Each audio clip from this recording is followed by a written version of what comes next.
ও মা, এটা আমাদের ক্যাপসিকাম গাছ না?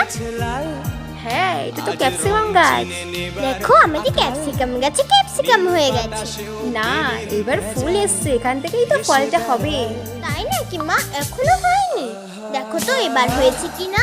হ্যাঁ, দেখেছো কি সুন্দর ফল ধরে গেছে। এগুলো এখন কাঁচা আছে মা? এগুলো কিন্তু ছোট আর একটু বড় হবে। দেখো মা, আরো অনেক ফুল ফুটেছে। ও মা দেখো কি সুন্দর লাল লাল হয়ে গেছে আমাদের ক্যাপসিকাম। মা তুমি কোথায় যাচ্ছ? ছাদে যাচ্ছি। কেন? আজকে ক্যাপসিকামগুলো চলো পেরে ফেলি। ঠিক আছে। কি দিয়ে কাটছো তুমি? এটা একটা কাটার। একে একে তুমি এখন সব ক্যাপসিকামগুলো কেটে ফেলছো। কিছু বড়ও হয়েছে আর কিছু ছোটও হয়েছে। দেখো কিছু কিছু লালও হয়ে গেছে। এই ক্যাপসিকাম দিয়ে আমরা আমাদের বাড়ি ক্যাপসিকাম দিয়ে খাবার খাবো। তো আজকের মতো এইটুকুই, বাই। বাই।